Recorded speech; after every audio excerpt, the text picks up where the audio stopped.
that in your hour of need, you would turn to us. Not me. Because we robbed you. Do you remember? That's us.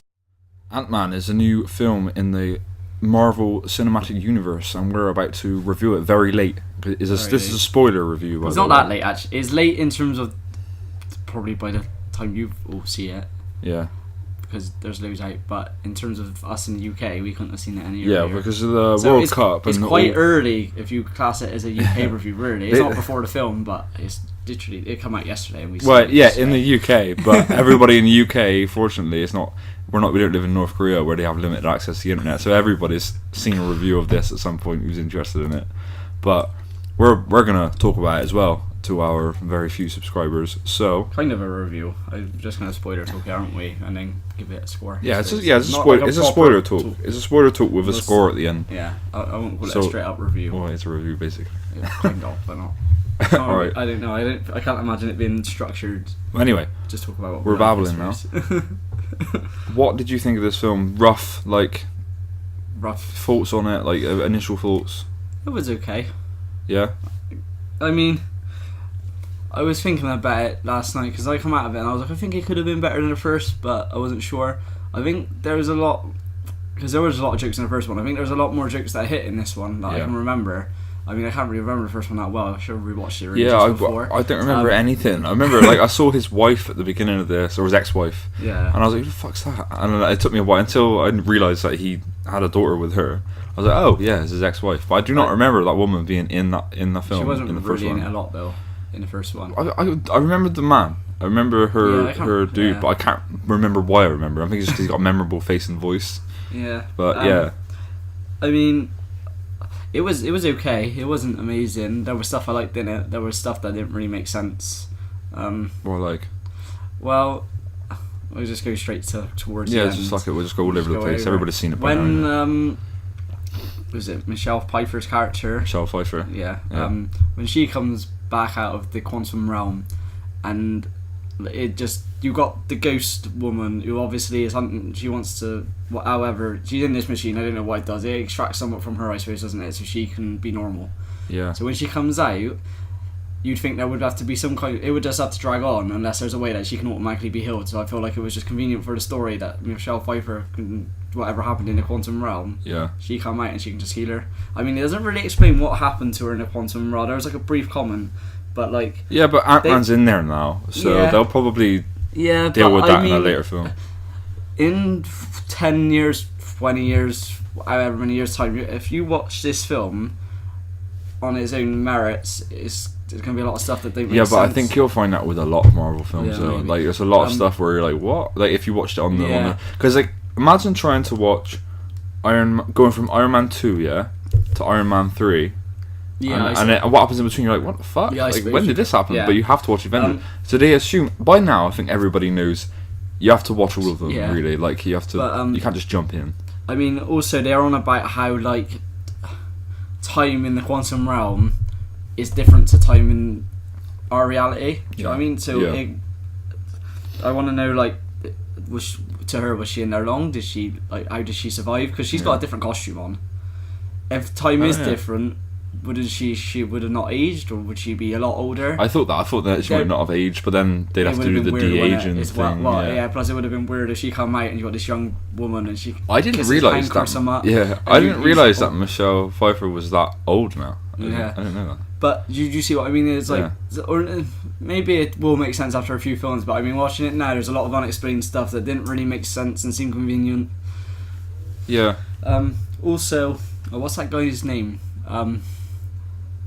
The villain kind of guy. Not really. He's Lawrence Fishburne. Yeah. He wasn't. No, he was like sort of. I just said because you. With the long hair. The Tomb Raider villain. We should have. No, I know you're on about that. Yeah. We should have researched the names of these people before. I can get. It's not very professional. But yeah, he. I just felt like they were put in it just so then when there's the car chase scene, obviously you've got a cool car chase scene. Yeah. But you've got like you got the FBI after him, then you got this guy who's after them, and then you got the ghost lady. I feel like there was a lot just crammed in. Yeah. And I can see why they didn't do it this way, but the FBI should have just probably been the people chasing them, and you could have done a car chase scene like that. The only problem you got with that is it goes from when these people died, like, because people must have died in this car chase. Oh yeah. If it was the FBI, it seems a bit wrong then, doesn't it? It's like maybe that's why they did morally not okay, I suppose. Like, so they obviously just put this. So when people die in a school car crash, we go, fuck it, they're disposable villains. It's fine. Rather than if it's the FBI, it doesn't seem right. I think the thing with this film, it's funny, but overall, I think coming off Avengers, Infinity War, it feels like why? Like, it feels because the stakes are so high in Infinity War, and then you go to this film and you're like, I mean, it's important. Like, they're trying to get Hank Pym's wife back and stuff. I know they did. It's all by design. I know that. Yeah, because the last Ant-Man film came out after Avengers: Age of Ultron. So. As someone who follows these films, I just feel like I was so hyped about, and I really did like. And we didn't review it, but I really liked Infinity War. I mean, if it was a better film, I think it could have been a nice change of pace.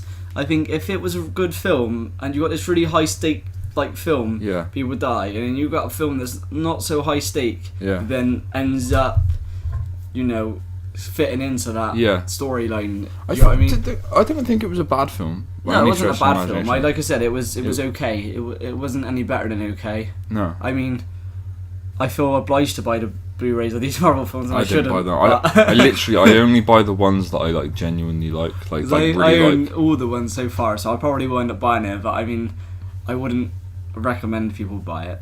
I mean, I would say that I'd wait for it to come to Netflix. Say it'd be on telly at some point. Well, it won't be on Netflix now. They're probably because they're releasing that Disney thing. But it'd be on probably Sky Movies at some point or something, and I just wait until that. But what exactly did you like about it though?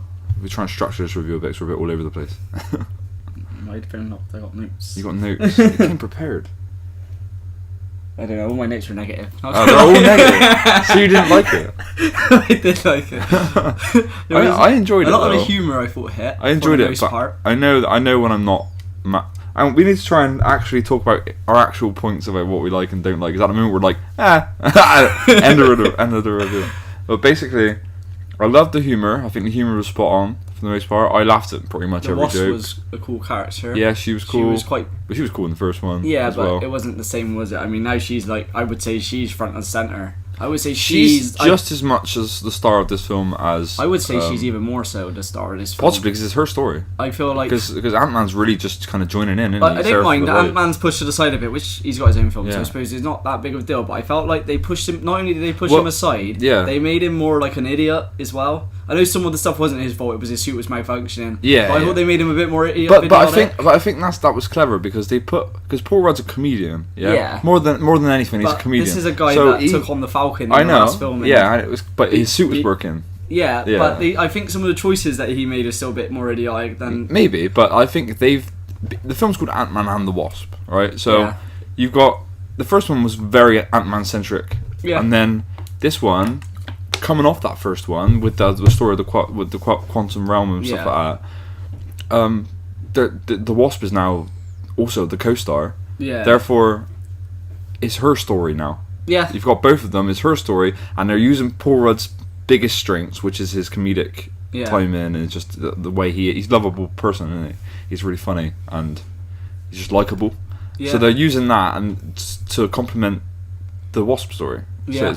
And they do need him. He is part of because they need his whatever's in his head. You know what I mean? Every time we do a review, there's something that knocks on the ceiling. There's like a bird woodpecker or something. I mean, I quite like the banter between the FBI agent and Paul Rudd, Ant-Man. FBI agent. Yeah, I can't think what else he's in. I don't know his name. Oh, yeah. I know you're talking about. He played Kim Jong-un, did he? Or am I being racist saying that? Because I can't remember. Randall Park. He's hilarious. After the last Walton Giggins, it was the big we were on about before. I got the cast up in front of me. Right. Yeah, but he's really funny. I thought it was quite clever. I think he came off a bit cartoony though. Yeah, but it didn't bother me that much. Yeah. I think the film's called Ant-Man and the Wasp. Yeah. So But yeah, I thought it was quite funny their banter. Yeah. When he's in his office, when they're like to say, "Oh, like we know where they are." Yeah, and he's watching the card practicing trick. the magic because he's obsessed with what Paul Rudd did with the magic trick. How'd you do it, Scott? I like they like little things like with the ant being set up to do his routine. Yeah. You've got like See the what ant I mean? in the Like, bath. the strongest things about this film, I think, really was the comedy. Yeah. And also, like, the action was directed. Yeah, the action was really good. well. I just think it was a story that. Yeah, I wasn't. I think it's a story. I think because even though it is a story about trying to find his wife or get this whatever, I felt like that was kind of pushed aside at times. Yeah. And just mainly for the action, I suppose. I tell you what, I did not care for, and I don't even know if they really needed it that badly. They could have done something better than this, but. What's the woman's? I don't know the woman's name. Who was the one ghost. who? Yeah, the ghost woman. Yeah. Well, she, I didn't care about her. I get it, but I didn't. I wasn't. She was just invested in there to make it so it wasn't so easy for them to get to. I know, but it's like they realm. tried to make her more emotional, and as a character, I just thought she was. She's still a villain. Like people, She was a villain, but she was doing it. Not out of evil. But I was reading people's comments online. And people are saying, "Oh, she's not really a villain, but she is because it's the same as any other villain." But she's not doing it because she's evil. She's doing it because she really wants to live. Yeah. But she's not trying to kill anyone. No, she's just trying to make sure she can hurting people, don't she? Yeah, I mean, you could argue. The Vulture, he thought he was in the and but you could argue that the Wasp and Hank Pym and Ant-Man are all working for selfish gain as well. For reasons like they're doing it to save the Wasp's mother, you know what I mean? So they're both kind of like they're all sort of villains, I suppose, to each other, aren't they? Yeah. But her as a character, I didn't care for. Yeah. And I did quite like seeing Lawrence Fishburne in this though. Yeah. Is it Fishburne or Fishburne? I can't remember. Fishburne. Yeah, I thought so. I mean, this works at its best with the comedy. With the film works best. Yeah. I mean, the action's well directed. Like it's well directed. It's just that I didn't care. The main story was kind of pushed to the side for. When the action worked best for me when they were doing it comedically. Do you know what I mean? Yeah. So as a comedy, I think this film was really good. I think it's just coming off of the stakes that were in Infinity War. It's just this feels kind of like I don't care. You know. I can't really explain why. It's just get my news back. My phone keeps locking on its own. One thing I was going to say about the Ghost character is they've pretty much just said that she's basically been in it through the existence of the MCU. Yeah, I know. But this is like, I suppose when you're doing a cinematic universe, you're always going to run into things that happen like this. But if she was working for S.H.I.E.L.D. You think she'd be working for the Avengers? No, because S.H.I.E.L.D. was took over by Hydra at one point, wasn't it? And she was being used as an assassin, so I'm assuming she was being used... she was being used? Yeah. Ah. So it would have been during the Hydra time. Ah, right. So, like, would it not have made more sense to get someone to go walk through walls to be involved in some of these other films? Yeah, but they hadn't created her then. I suppose. Like, I know what you're saying, but there's always going to be holes when you've got a big universe like this. Yeah. Like the Winter Soldier, for instance. I know that he's brought in there because his emotional attachment to Bucky, but actually, this lady that walks through walls could probably be more of a challenge for Captain America, maybe. Yeah, she would have fucked him up. Yeah. Do you know what I mean? Just like, but that's what. She put her arm straight through him. Yeah. That's always going to happen when you're making a cinematic universe, isn't it? Yeah. Is you're always going to have things that pop up later. Yeah. I wonder whether she will come. I don't know. Well, she's healed now, though, isn't she? They've healed her. Maybe. We don't even know if she's alive now. She could be dead. She could be. We don't know. Well, then why would she be dead? Well, because Thanos kicked his fingers. Oh, right, yeah, of course. Yeah, that was cool. The post-credit scene. Apparently Aunt May's still alive. I read that earlier. I should hope so. Someone who works with... they did an interview, and some people they didn't say because it might be spoilery. Right. But apparently Aunt May's still alive. Yeah, I imagine she is. I mean, I don't know. I think the cool thing about that is obvious that Ant-Man's now going to play quite a big role. I would hope so, anyway. Yeah. In Infinity War 2 or whatever they're going to call it. Yeah, well, the way I personally think it's going to go is, I think because he's in the quantum realm, we don't know where that leaves him, how he's going to get out of that situation. Yeah. I think it's going to depend on what happens in Captain Marvel, because I think whatever happens in Captain Marvel, links into obviously the end credit scene from Infinity Wars because she gets the message, doesn't she? Yeah. And I think somehow she is in contact with Ant-Man after the events of her film. Because she's obviously, her film's set in the 90s, so there's a reason why she's not been around for all these years. That's the maybe point. she's in the quantum realm or something. I don't know. Maybe she's in another. Because it was weird at the end of Infinity War. Samuel L. Jackson has that taser. Yeah. And it was like, she's not supposed to be always in the 90s, is she? This is just no. Well, this is a prequel, yeah. Well, not a prequel, but like it's set in the 90s, and she's gonna be. And maybe somehow. So this is gonna show how she. Whatever. Yeah. Is it gonna be an origin story? I suppose so. No, it's set in the 90s. That's what I can tell you. Really, and Samuel L. Jackson's in it. Yeah. So it probably comes. Samuel Jackson's in it. Yeah. That's cool. It's cool that he's actually. That's good. But I'd imagine that it's gonna explain to us why she hasn't been in it and why only now Samuel L. Jackson's only just tried to contact her because he could have tried to get her in the Avengers otherwise. Yeah, they're gonna have to explain that. But I'm sure they will.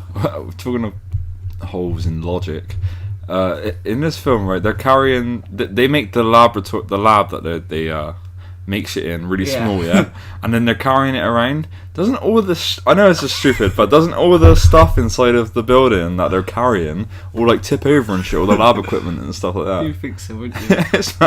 You're not supposed to think about that though. I do though. I always think about that sort of stuff. Like I'm sat there, and you know he goes like very small, and he looks like sort of childlike, but he still looks smaller than what a child would look. And then this man's like looking at him in the school. His teacher, and he's like, "You," and he like stops, and it's funny. But I was there thinking, that is a strangely small, skinny child. Do you know what I mean? Like he looks disproportionate. It looks strange. But yeah, I mean there are little things like that I always notice. But I know I understand. Film where a man he turns like 80 foot or something. Yeah, exactly. So it's a film called Ant-Man and the Wasp, about a man who shrinks and grows in size. So. Understandable. There's going to be some holes in the logic. Yeah, definitely.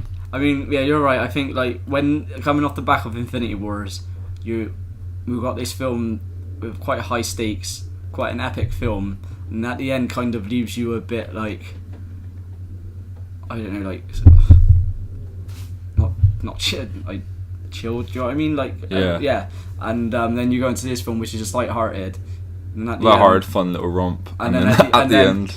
And then at the end, it links in with Infinity Wars. I thought that was quite a cool after-credit scene because even when he goes into the quantum realm, and they're going to pull him back out, and they said it's like 5, 4, 3, 2, and it stopped. I still didn't think, I didn't know. I didn't know that they'd. Well, I thought because I know nothing about the the lore and like the source material and stuff.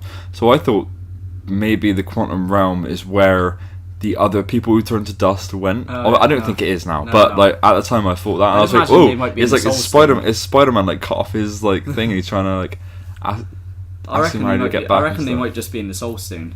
Yeah, that's what I'm assuming. Would be. Yeah. But yeah, I was like, they've gone quiet, and I was thinking, I wonder what's going to happen because I thought maybe something's happened, but I wasn't thinking properly. And then obviously it fades out, and all the ash like falls down from like. It was smart to put that, I think, as a post-credit scene as opposed to the actual ending of the film as well. Yeah, it was because the film was quite, like I say, it was a light-hearted film, and it ends like that as well. Yeah, it wraps up. If you watched on the car, if you watched Ant-Man 1, and then you watched this and you didn't watch any others, I think you might struggle. They do a fairly good job of explaining what's happened in between, in terms of Ant-Man's story at least. Anyway. Yeah, but you don't really need to watch. But then you wouldn't. It's just it's the stuff surrounding us, what we don't know. Yeah. You will never know if you only watch these two films. I think for the most part they do a fairly decent job of explaining what Ant-Man did to be under house arrest. That also explains where he's been the last couple of years. I quite like how it affected everybody else as well, because he's obviously gone fought with Captain America, whatever. And not only has it just affected him, he's on house arrest and stuff. Yeah. But obviously they know that the suit is from Hank Pym, so that puts them into the FBI's. Yeah. And I thought that was quite a good touch. Yeah, but the good thing is that because they do a good job of explaining it and stuff, you could skip that post-credit scene, and you don't need to. Then you wouldn't need to know anything about the. It would be a very self-contained thing, which I do like in a Marvel film. Is when I do like it when they contain it, but then but for some reason after Infinity War, I'm just like I want everything to be connected. I want to know what happens next. Yeah. And then you get this film next, and it's like, Like it was funny. I had fun with it. I did go on my phone a little bit, which I shouldn't do in a cinema, but the brightness was turned down and it was on silent. No I think vibrator. Captain Marvel, because it's set in the 90s, it'd be a film that I think for the most part doesn't really connect into Infinity Wars, but it ends with it connecting. Do you know what I mean? So I think that's going to be this kind of, not lighthearted. I think it's going to have more at stake than this film, but I still think it's going to be a film that's got a story and then ends up linking it to Avengers 4 with Captain Marvel coming into it. Will. And then you've always got Avengers after that. Yeah. When does Spider-Man come out? 2020 or 2019. I don't think there's a Marvel film out this year, so it must be 2020 because we've got Avengers. Right. So they got to get Spider-Man back before. Well, come back on it. Yeah.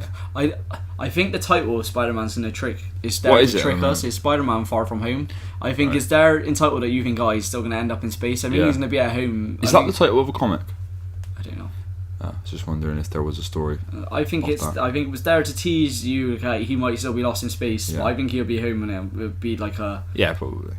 Yeah. I didn't really know what the story would be, but I think he'd be back. I think it would be cool if they weren't doing a Venom film to introduce Venom through that, because he's in space. It would make sense for him to get a symbiote. It looks like that Venom film's like fairly separate to everything. Yeah. I haven't seen any evidence of Spider-Man in it so far. No, I don't think there is. But I think it would have been cool to ditch the Venom film, they could do their own Marvel Studios Venom, but then people would get confused, and you would have to make a fact of making a point that this is completely separate. This Venom's not to do with that. Alright, it's becoming the Venom and Spider-Man podcast now. Should we rate it? Alright, so now let's just wrap up exactly what our thoughts are, and then we'll rate it. Yeah, so it was okay. It was funny. Yeah. The action was good. The story, there was plot holes, and I felt like the main story was pushed aside for a storyline that I didn't really care about. Yeah. Yeah. Sorry, there's some kind of creature crawling on the roof again. What is that? I don't have the mic. I don't even have the mic to pick that up. So just us going, oh my god! It's like an episode of Most Haunted or something. Your dog's stuck on the roof. Yeah. Alright. Yeah. I thought it was a funny film. I wouldn't watch it again unless if it was on TV, I'd watch it. Yeah. But I'm not gonna buy it. If you liked Ant-Man 1, you probably like this one. I never bought Ant-Man 1 either, but I enjoyed it. Yeah. So, it's decent. It's alright. I don't know if it's worth paying to see it personally, though. It all depends on your personal preference. And I take it, if you're listening to a spoiler talk, you've probably seen it. Yeah. But if you, on the off chance you haven't seen it, don't wait for the second after credit scene. Just go. No, it's pointless. It's in the trailer. It's literally nothing. Do you see it in the trailer? It's in a trailer. Is it? Yeah. So... I swear they did that earlier in the film as well, a similar joke. Yeah, but it was on his phone, wasn't it? Yeah. On the phone, so I was like, why would they leave it to the... If anything, it feels like kind of like a fuck you to the fans. Like, fuck you. Like the Captain America one was. That was a fuck you to the fan, basically, wasn't it? When he turns up and he's like, when he's on the screen, he's like, you better basically wait just for nothing. Remember that? I can't remember what he exactly says now. But it was like the Spider-Man videos. Oh yeah, but that made me laugh though. Yeah, At least that was funny. Yeah. Like the ant thing, I'd seen it earlier on, so it wasn't funny to me now. But yeah, do you want to give your score? Yeah, I'm gonna give it a 5.5 out of 10. That's not average. Just average. Yeah, okay. I give it a 6.